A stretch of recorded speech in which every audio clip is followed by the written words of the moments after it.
Hey you guys, thanks for joining us. Today we're going to be taking a look at a really unique medieval themed game called Touria, in which we will be traveling the kingdom as a single band of heroes in an effort to win the heart of the princess and or prince. So let's get down to the table and start figuring out just how to do that.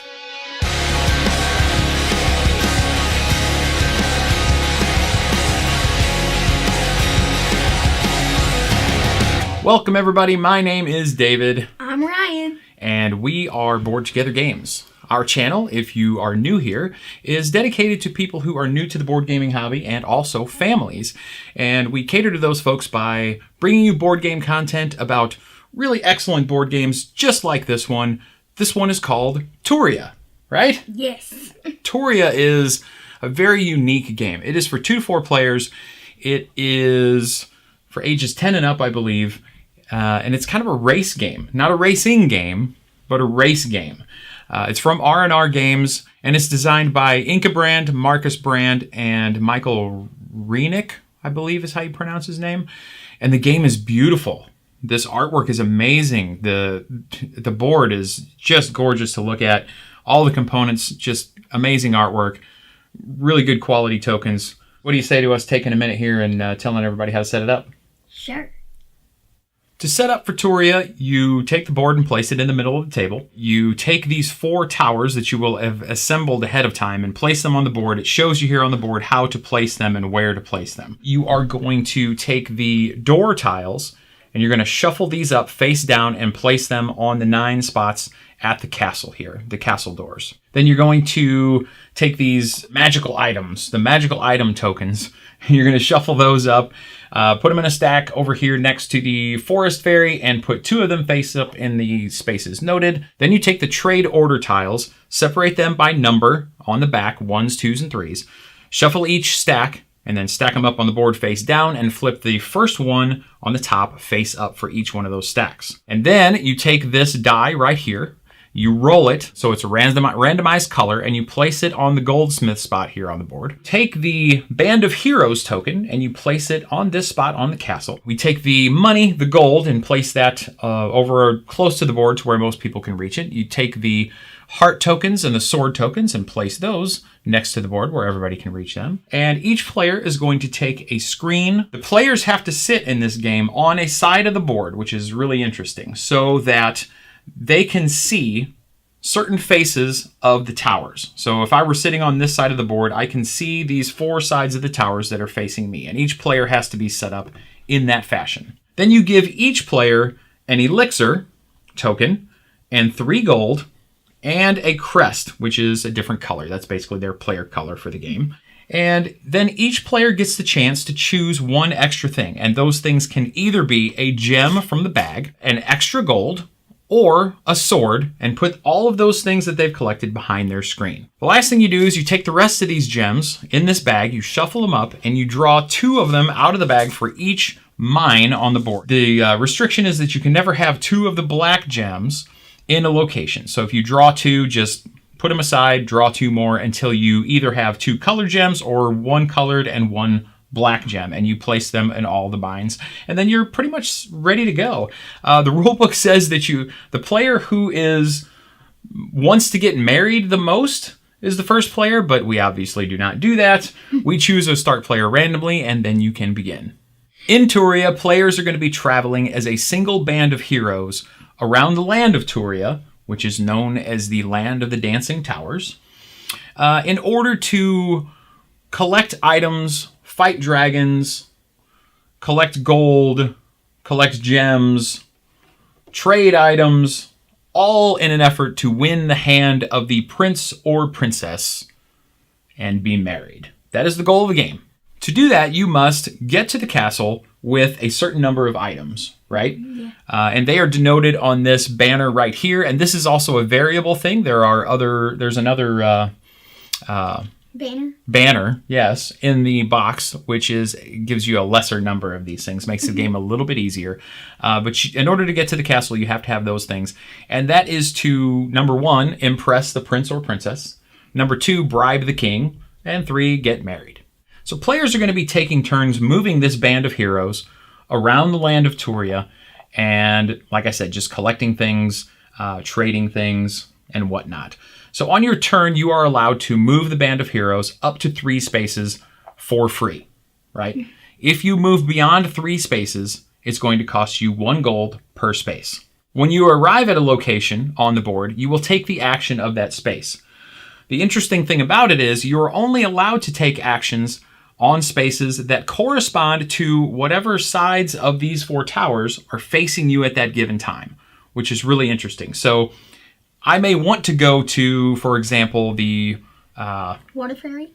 The Water Fairy, or the Fountain Fairy, I think they call her. But if none of these 4 towers, the side that shows the Forest Fairy happens to be facing me at the beginning of my turn, I cannot take that action, right? Mm-hmm. So on my turn, the first thing that I'm going to do is choose the location that I want to go to. Then I must spin the tower in a counterclockwise fashion that shows the action that I'm wanting to take. So if I wanted to go to the swordsmith, I would have to take this tower here where the swordsmith is facing me and spin it 90 degrees. Then I move my player token the amount of spaces that is needed, and then I can take the action of that space. If I happen to pass through any mines along the way, I am allowed to take a single gem from that mine, right? Mm-hmm. But what if there is a black cursed gem at that location? Then what happens? Then you have to take both of the gems. Yes, you do. You have to take both of them. And anytime any of the mines is completely vacated of gems, you simply draw 2 more from the bag. With the same rule, there can't be 2 cursed gems in a location or in a mine, and you refill that location, right? Mm-hmm. So let's talk about these locations. If you travel to the swordsmith, you quite simply collect 2 swords from the general supply. Pretty simple, right? Mm-hmm. If you travel to the forest fairy, what do? You take one of these 2 face-up magical items. Yes. Yep. Then you flip over the next one for the next player. Yep, and just replace it. Yeah. And then that magical item, those things are basically items that break the rules of the game, correct? Yes. You can use them later on a subsequent turn as a special ability to do something that you wouldn't normally be able to do, right? So yes, that's the forest fairy location. If you travel to the dragon, you take the die that is sitting over here at the goldsmith and you roll it. And whatever color is face up when you roll the die, if you happen to have a gem in your supply that matches that color, you can put that gem back in the bag and exchange it for a heart token, which is important because in order to travel to the castle in the base game, you need to have 7 hearts, 7 gold, and no cursed items, or cursed gems, in your possession, right? Mm-hmm. And if you happen to roll a color that does not match a gem that you have in your possession, you can spend a sword from your possession back to the supply if you have it and re-roll, right? Mm-hmm. You can do that as many times as you want. All right, if you go to the thief lets you draw 3 gems out of the bag and choose one of them to keep and put behind your screen, right? Mm-hmm. If you happen to draw 3 cursed gems, you just keep drawing single gems until you get one that is a color besides the cursed, right? Put it behind your screen. That's the thief. If you go to the trader, you basically can exchange gems that you have behind your screen if it matches whatever is shown on these tiles for gold. If you go to see the fountain fairy, she quite simply lets you take a cursed gem from your behind your screen and put it here on the well, and it is now out of the game. Cursed gems, if they are taken out of the game in any other fashion, go back into the bag, which is kind of bad. But here, they're taken out of the game. If you go to the goldsmith, you can basically exchange gems for a single gem for a single gold, 2 equal colored gems for a single heart, or 3 equal colored gems for 2 hearts. And if you happen to be turning in gems that are the same color as whatever the die is showing at that point in time, then you can exchange those 3 same colored gems for 3 hearts, which is really powerful if you can make it work. And I think the only one left to talk about is the tournament grounds, right, Ryan? Yes. So the tournament grounds is interesting. You can go there only by means of the wizard. So if this purple, right? Yeah. This purple side of the tower is facing you on your turn and you choose that action, you can take the band of heroes from anywhere on the board and whisk yourself over to the tournament grounds without spending any extra gold, right? There's no 3 space limit on your movement. You just move there from wherever it is on the board. And then you can exchange a sword for a heart or 3 gold. The other interesting thing that you can do if the wizard happens to be facing you on one of the towers at the beginning of your turn is instead of going to the tournament grounds, you can choose to go anywhere else on the board by paying 1 gold, right? So instead of going from the swordsmith down here all the way up to the trader, which would cost you a lot of money if you went via the roads, you could simply spend 1 gold and move directly to the trader, right? So it lets you go anywhere. Kind of a wild movement type of thing. So players take turns clockwise around the table, moving the band of heroes and taking actions until any player has decided that they have collected enough resources or have gained the required resources to travel to the castle. When that happens, they are going to, on the beginning of their turn, declare that they are traveling to the castle. They take their crest and they place it down here in this location next to the chapel, and they lift their screen to prove to everyone else that they have the things necessary to go to the castle, and they flip over one of these door tiles. And the door tiles are going to have either the prince or princess on the other side, or an item, right? If you turn over the tile that has the prince or princess, yay, you've won the game, right? Yes. But what happens if you turn over something else, another tile that has an item on it? You have to pay that item. If you have it. Yes. Yes. So if you have the item that is shown, and it could be a heart, it could be a sword, it could be a gem of a certain color.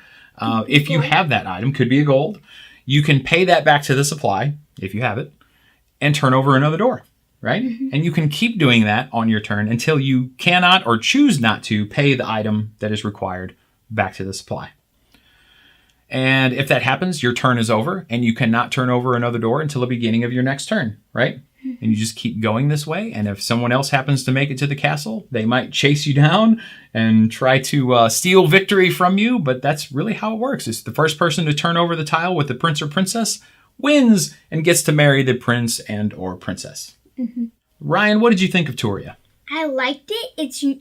I think it's unique because you can only do the actions designated to the towers that are facing you. Yes, that is a super cool, super unique mechanic that I just haven't seen before.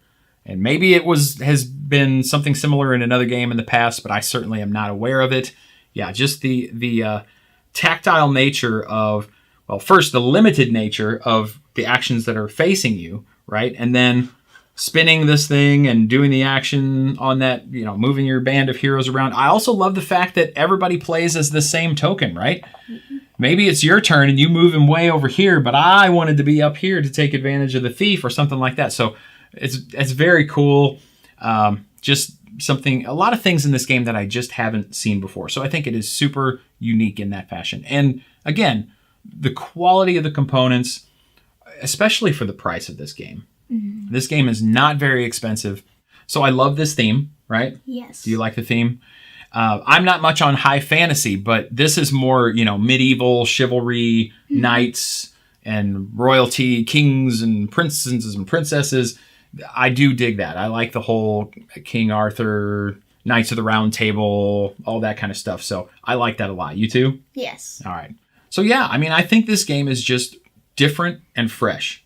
Just haven't seen anything else out there like it. And honestly, I really don't think this game is getting enough buzz. Don't see it being played a whole lot, but it's just an excellent game. We were first shown this game at Geekway to the West a couple of months ago by Dan from R&R Games. He taught us the game, and honestly, granted, he is a really good teacher, but this was an insta-buy from that. And my, full disclosure, Kathy, my sister, actually bought the game. This is her copy of the game, but, because she lives close, brings it over here all the time, we get to play it whenever we want. It is a really, really excellent game, and I will probably be picking this up for myself just to have it in my collection for times when I'm not able to go over there and maybe borrow it, when we want to take it over to friends' houses, things like that, right? Yes. Yeah.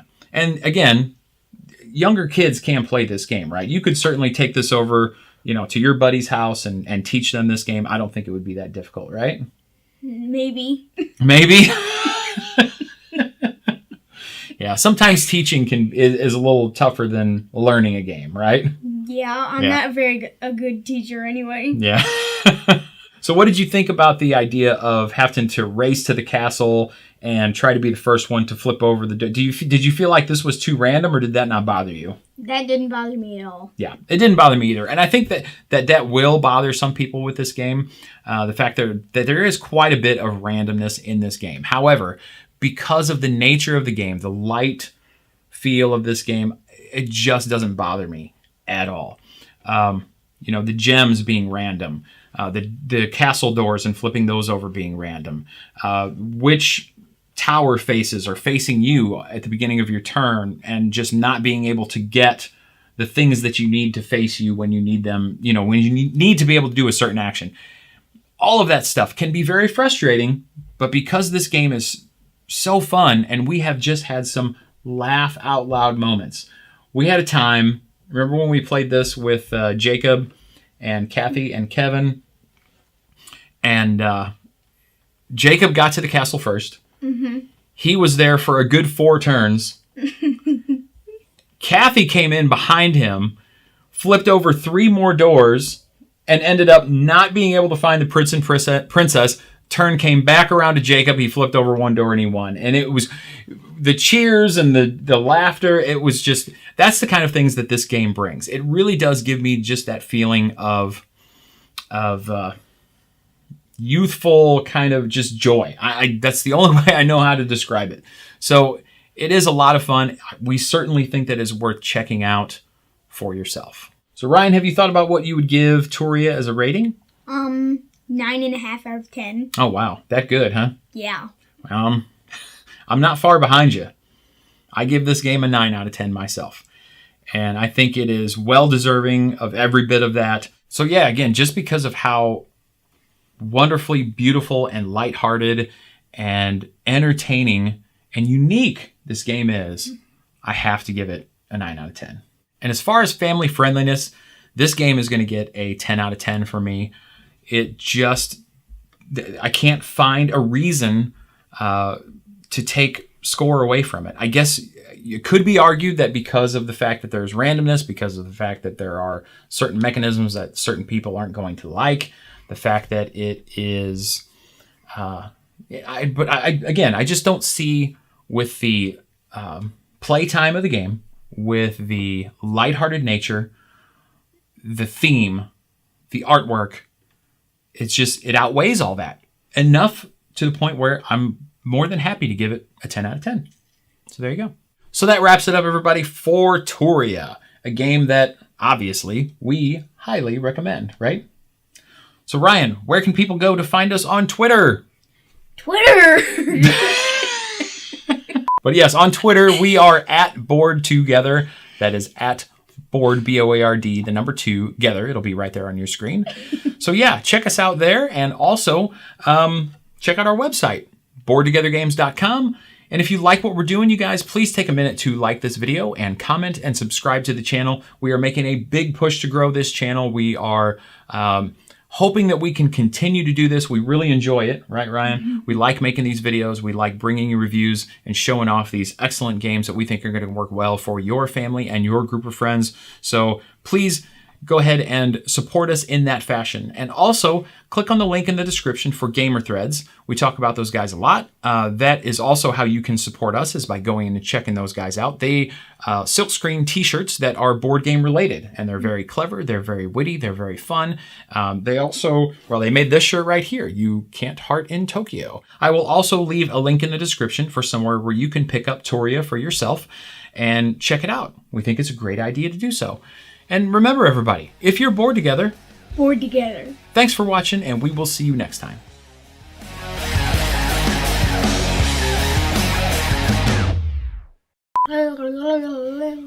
Into